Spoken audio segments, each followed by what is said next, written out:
What would you do if you discovered your spouse's affair could destroy everything you have built, and you had the power to make them disappear forever?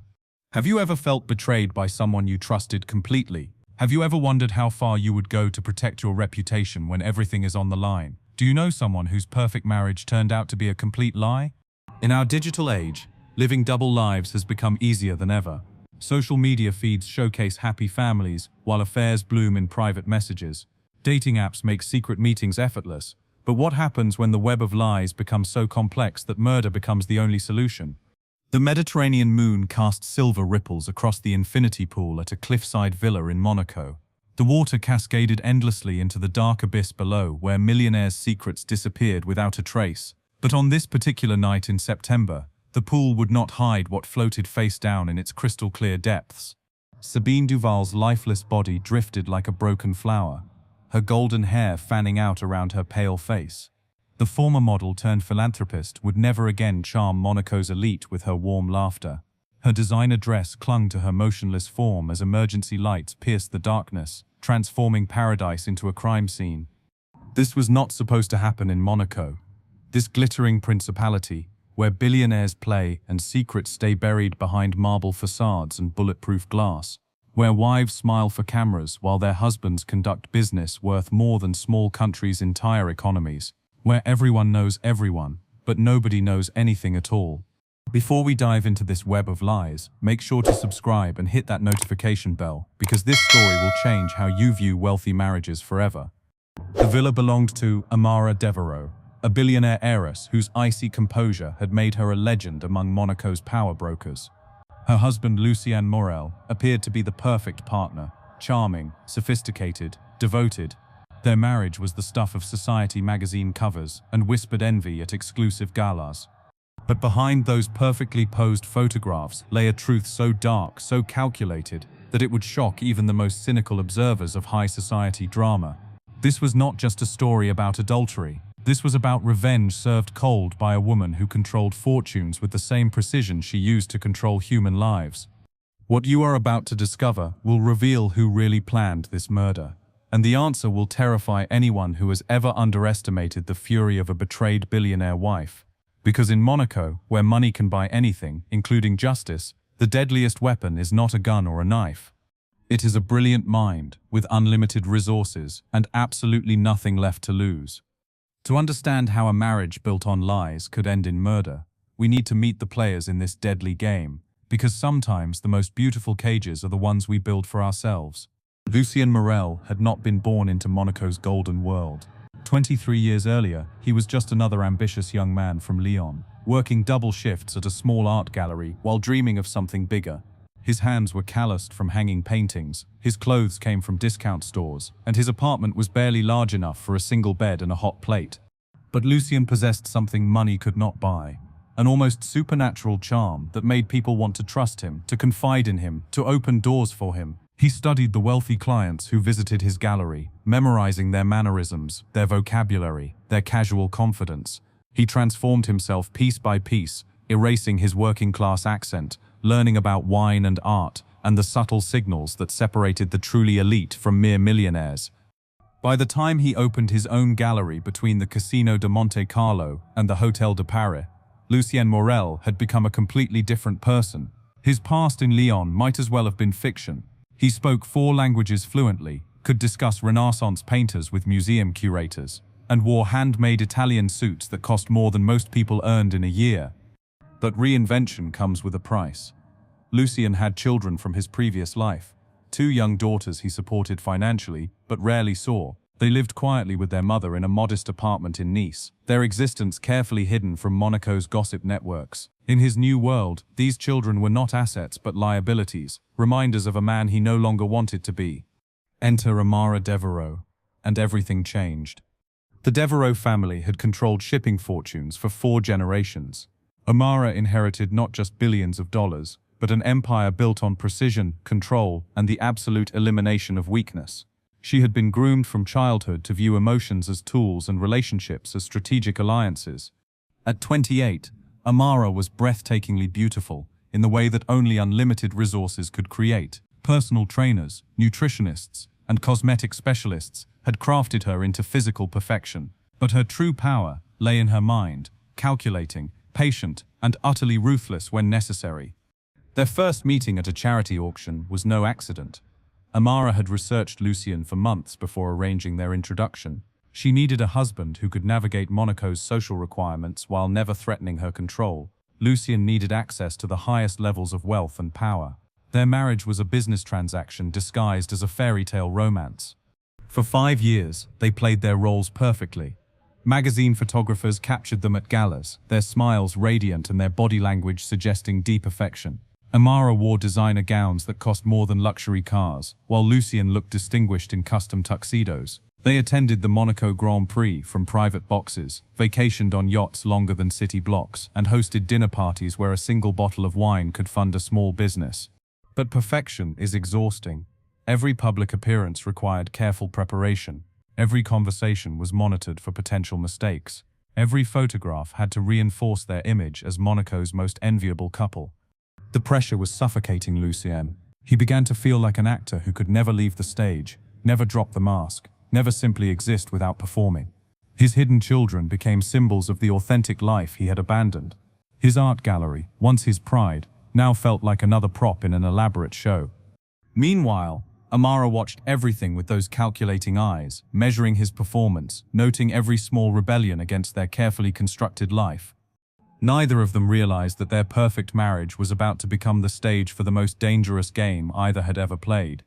The Monaco Yacht Show in September was where fortunes floated on crystal waters and secrets were traded like currency. Among the gleaming super yachts worth hundreds of millions of dollars, the wealthy gathered to see and be seen, their laughter mixing with champagne bubbles and ocean spray. It was here that Lucien first laid eyes on Sabine Duval. She stood on the deck of a 150-foot yacht called Serendipity, her honey-colored hair catching the Mediterranean sunlight as she spoke passionately about her latest charity project. Unlike the other women present, who seemed frozen in poses of calculated elegance, Sabine moved with natural grace. Her laughter was genuine, her smile reached her eyes, and when she spoke about helping orphaned children in Africa, her voice carried real emotion. The contrast with Amara was devastating. Where his wife calculated every gesture for maximum impact, Sabine simply existed, warm, spontaneous, alive in ways that Lucien had forgotten were possible. Their first conversation lasted only 10 minutes, but those 10 minutes changed everything. Sabine asked about his gallery with authentic curiosity, not because she wanted to be seen talking to him, or because it served some strategic purpose. She listened when he spoke about art, asked follow-up questions, and when she touched his arm while laughing at one of his stories, the contact sent electricity through his entire body. Within 2 weeks, they had arranged a private meeting at a small cafe in the hills above Monaco. Lucien told himself it was innocent, just coffee with an interesting woman who shared his passion for art and culture. But when Sabine arrived wearing a simple white dress that made her look like sunlight itself, he knew he was lying to himself. Their affair began with stolen hours in hidden restaurants and quiet walks along forgotten coastal paths. Sabine represented everything Lucien had lost in his transformation: authenticity, warmth, the freedom to simply be human without performing for invisible audiences. When they finally made love in a secluded suite overlooking the harbor, it felt like coming alive after years of sleepwalking. Her touch was tender, where Amara's was clinical.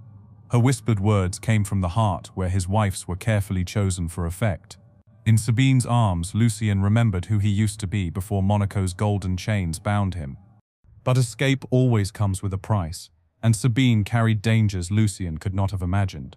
3 months into their affair, during one of their secret meetings, Sabine revealed the truth that would doom them both. She was not just a philanthropist with a troubled past. She was caught in a web of blackmail that reached into the highest levels of Monaco society. Several powerful figures, including casino magnates and financial titans, were paying her substantial sums to keep their secrets buried. She had photographs, recordings, and documents that could destroy reputations worth billions. What had started as survival had become a deadly game where the stakes grew higher each month. "I never wanted this life," she confessed, as they lay together in the darkness. "But once you know their secrets, they own you just as much as you own them." Lucien realized with growing horror that their affair had not freed him from one cage, it had locked him inside another, far more dangerous prison. Drop a comment below. Do you think affairs are ever justified when you feel trapped in a loveless marriage? Sometimes we run from our problems only to discover we have sprinted straight into something much worse. Amara Devereaux had not built a billion-dollar empire by missing details. She noticed everything: the way stock prices shifted before major announcements, the subtle changes in body language during negotiations, the tiny inconsistencies that revealed when someone was lying to her face. So when Lucien began arriving home 20 minutes later than usual, she noticed. When he started checking his phone with the eagerness of a teenager, she noticed. When he began humming old French songs while shaving, something he had not done since their honeymoon, she definitely noticed. Most wives might have confronted their husbands immediately, tears streaming down their faces as they demanded explanations. But Amara was not most wives. She was a woman who controlled shipping routes across 3 continents, who could bankrupt companies with a single phone call, who had learned from childhood that emotion was weakness and information was power. Instead of confronting Lucien, she began to watch. She hired a discreet investigation firm that specialized in serving Monaco's elite, professionals who understood that absolute confidentiality was not just expected but required. Within 48 hours, she had photographs of Lucien and Sabine sharing coffee in a hillside cafe. Within a week, she had video footage of them walking hand in hand along secluded beaches. Each piece of evidence felt like a physical blow, but Amara absorbed the pain without flinching. She had trained herself for decades to separate emotion from strategy, and this situation required her coldest, most calculating approach. The betrayal cut deeper than she had expected.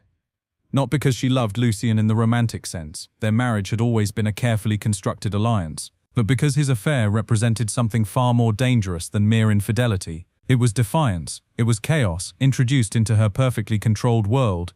More troubling were the intelligence reports about Sabine herself. The woman was not just some harmless philanthropist seeking attention from a wealthy married man. She was connected to powerful people through blackmail schemes that could implicate anyone who associated with her. If Lucien's affair became public knowledge, the scandal would not just embarrass the Devereaux name, it could expose them to investigations that might threaten their entire financial empire. Amara sat in her private office, surrounded by monitors displaying stock prices and shipping schedules from around the world. As she contemplated her options, she could divorce Lucien quietly, paying whatever was necessary to ensure his silence. She could have Sabine eliminated through channels that would never trace back to her family. But neither option satisfied her desire for true justice. No, what Lucien had done required a more elegant solution. He had betrayed their agreement, threatened their carefully maintained facade, and introduced dangerous variables into their controlled environment. He needed to understand the consequences of his choices in a way that would serve as a permanent lesson. The idea came to her during a board meeting about their Mediterranean shipping routes. She would create the perfect stage for his downfall, an event that would appear innocent to outside observers but would function as an elaborate trap for those who had wronged her. The villa retreat would be her masterpiece, every guest carefully selected, every detail planned with surgical precision. Lucien and his lover would walk into paradise, never suspecting they were entering a maze designed specifically for their destruction. True love seeks the happiness of the beloved, but possession disguised as love seeks only control. And when that control is threatened, it becomes lethal. 3 weeks after confirming Lucien's betrayal, Amara announced her brilliant idea over breakfast. They would host an intimate gathering at the family's cliffside villa, a week-long celebration of their 5th wedding anniversary with Monaco's most influential power brokers. Lucien nearly choked on his espresso. A week confined with Amara's closest allies was the last thing he wanted, especially when his secret relationship with Sabine was growing more intense by the day. But refusing would raise suspicions he could not afford to answer. "What a wonderful idea, darling," he managed, his voice steady despite the panic rising in his chest. Amara's guest list was a carefully crafted work of art.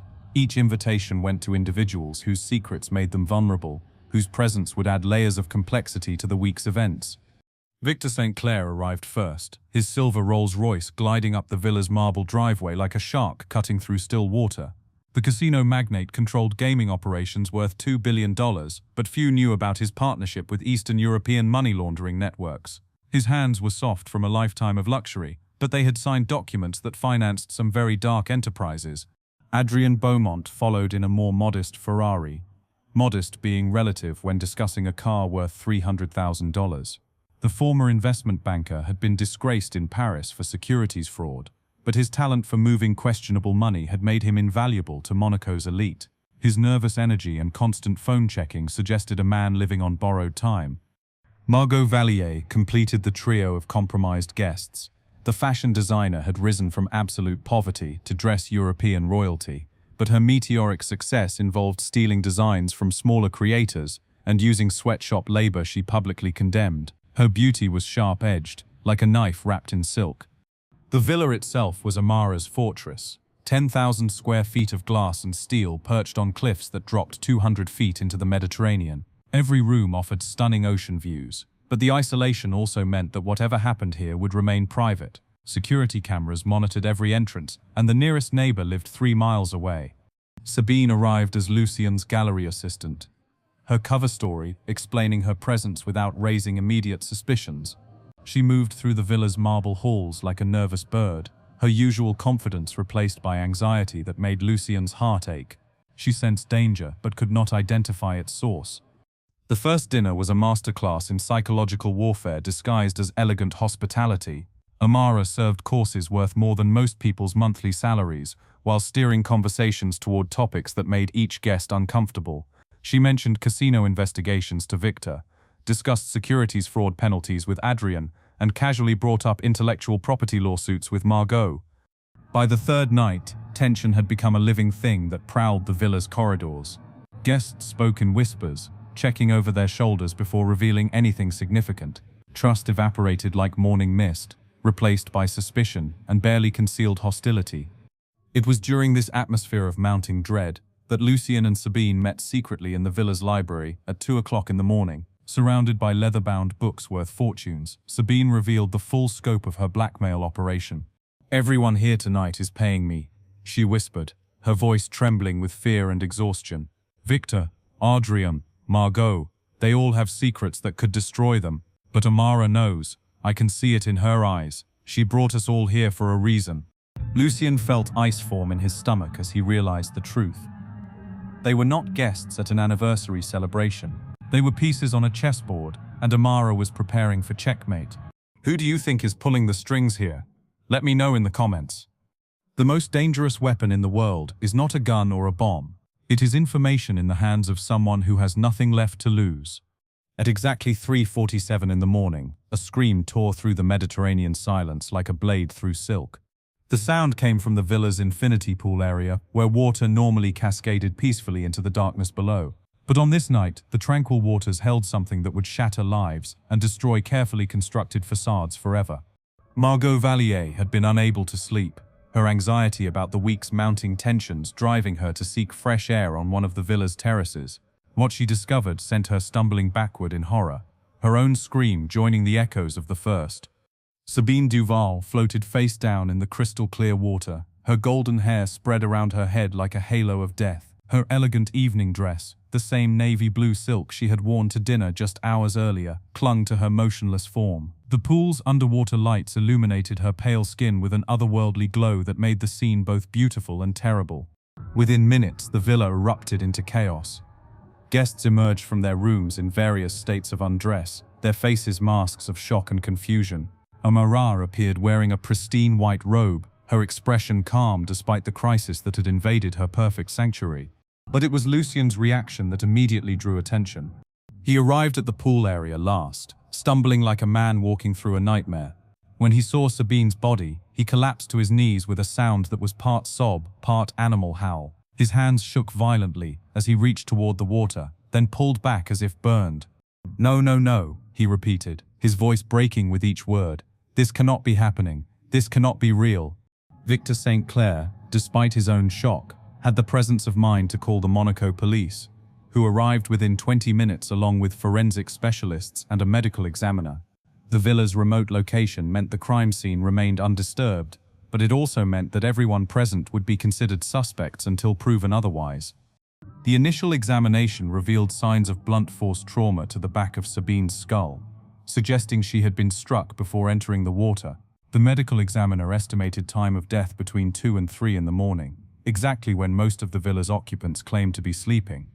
While police questioned the guests, Lucien sat in a corner chair, his body racked with sobs that seemed to come from the deepest parts of his soul. His grief was so raw, so overwhelming, that it appeared to confirm what everyone was beginning to suspect. This was not just a random murder, but a crime of passion committed by a man who had lost everything he held dear. The case against him strengthened when investigators discovered a single piece of evidence that seemed to seal his fate, one of Sabine's distinctive pearl earrings, found tucked beneath his pillow during a thorough search of the villa's bedrooms. The earring was unmistakably hers, a unique design featuring Tahitian black pearls that she had worn during their secret meetings. Its presence in Lucien's room created a direct link between the victim and the prime suspect that would be impossible to explain away. Sometimes guilt and panic can make even innocent people appear guilty, especially when someone else has carefully prepared the stage for their downfall.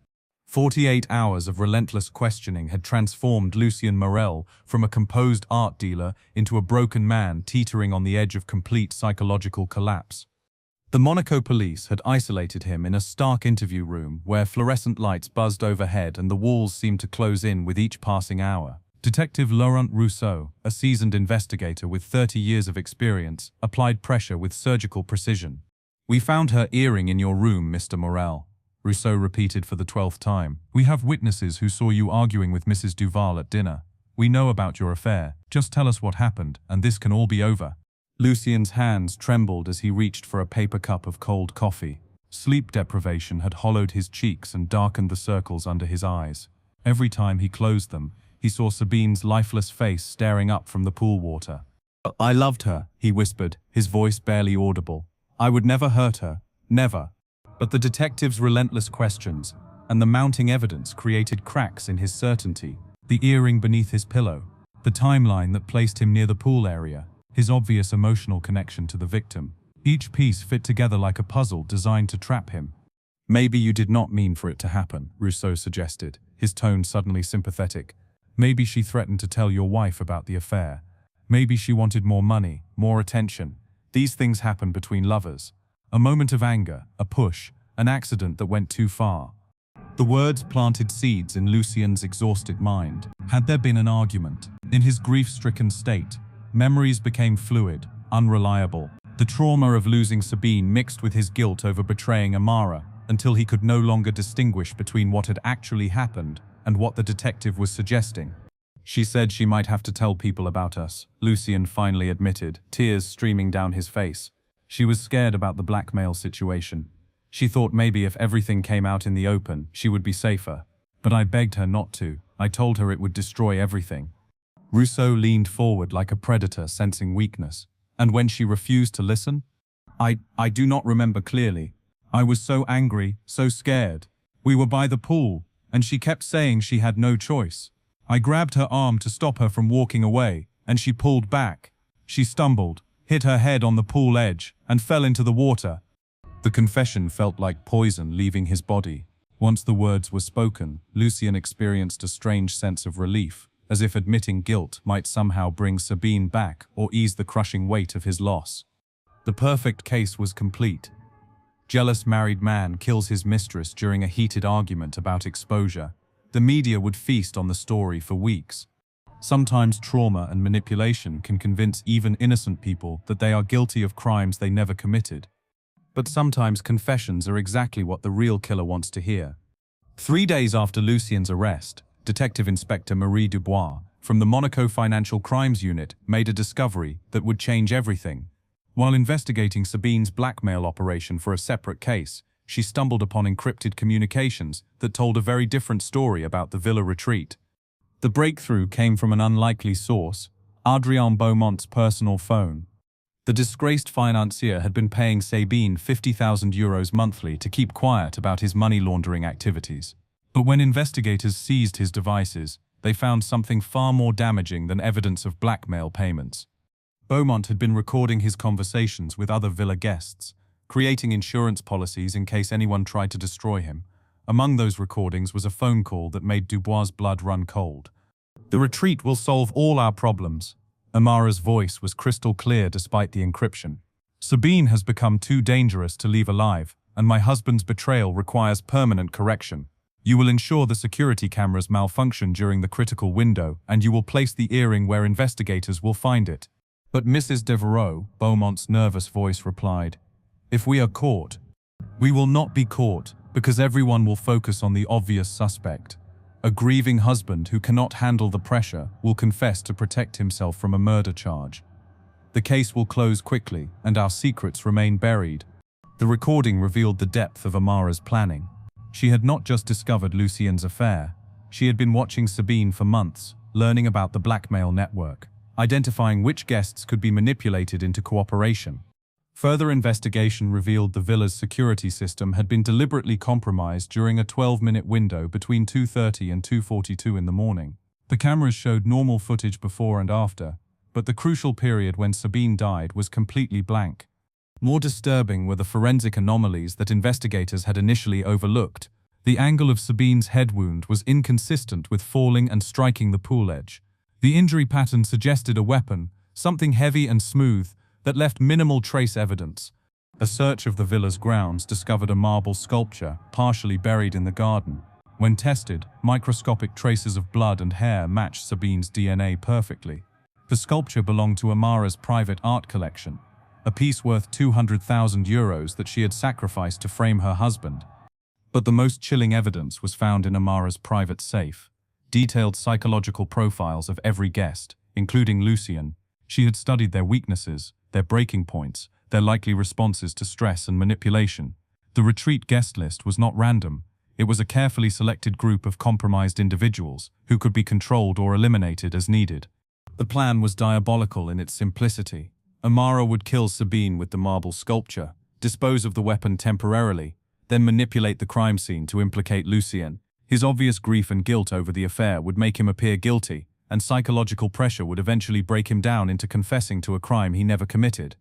Even more horrifying was the realization that Amara had been prepared to let her own husband spend his life in prison for murder, not because she loved him, but because his betrayal had threatened her control. When confronted with the evidence, Amara's mask finally slipped. Her icy composure cracked just enough to reveal the calculating predator beneath. "You have no idea what it costs to maintain perfection," she told Detective Dubois. "Lucien forgot his place. Sabine threatened everything I built. They forced my hand. The most dangerous people are those who never get their hands dirty. They simply engineer situations where others destroy themselves." Despite Detective Dubois's explosive discoveries, the wheels of justice moved in Monaco exactly as Amara had predicted they would.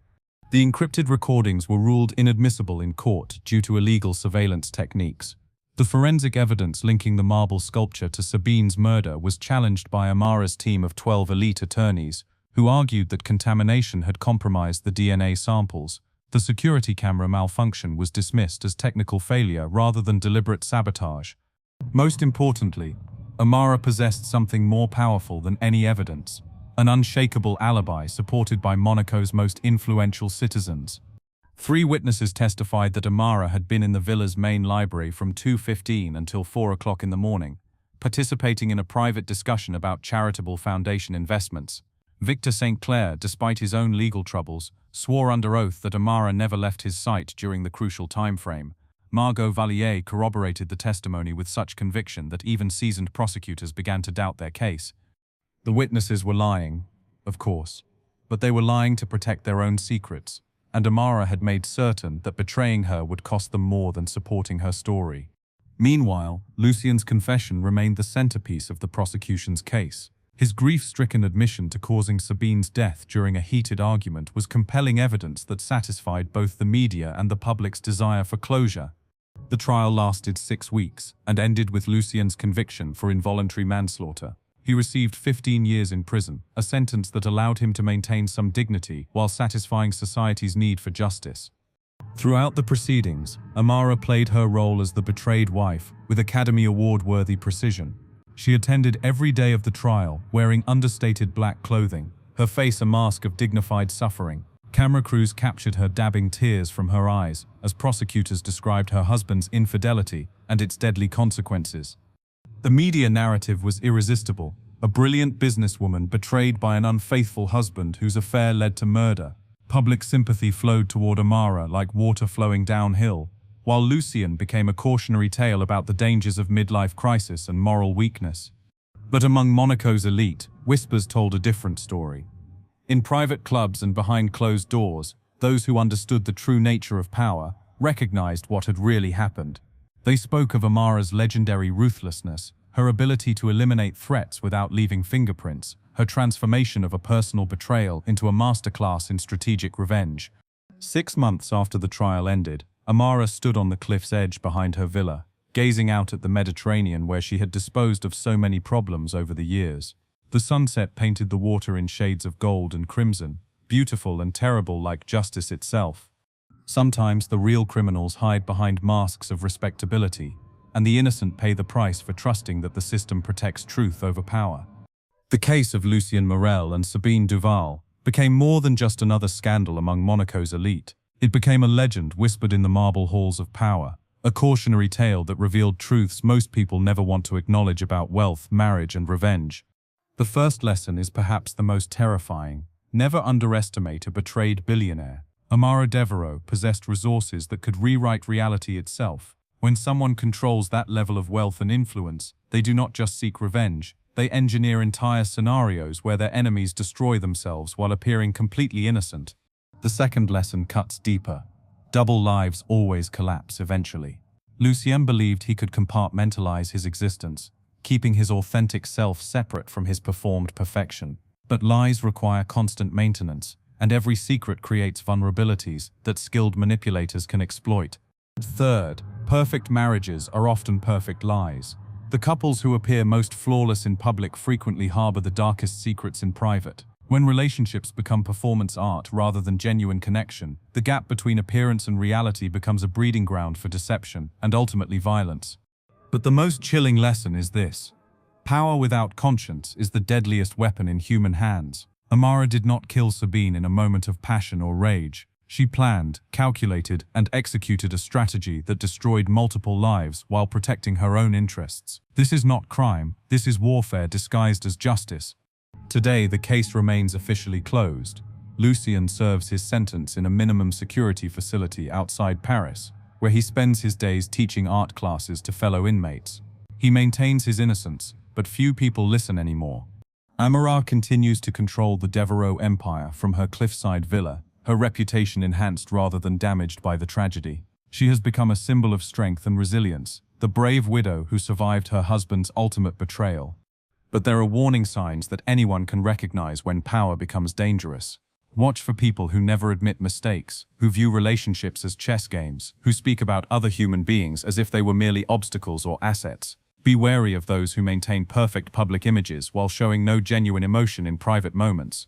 Most importantly, remember that the most dangerous predators do not look like monsters. They look like successful business leaders, devoted spouses, pillars of their communities. They smile at charity galas and give interviews about family values while calculating which lives they need to destroy to maintain their control. Subscribe for more shocking true crime stories that reveal the dark side of wealth and power. Like this video if it opened your eyes to how the elite really operate. Next week, we will explore another case that proves money cannot buy everything, but it can definitely buy silence. What happens when a tech billionaire's son discovers his father's company is built on human trafficking? The answer will shock you, and the body count will prove that some family secrets are worth killing to protect. Until then, remember, in the world of the ultra-wealthy, paradise is often just another word for prison, and justice is always for sale to the highest bidder.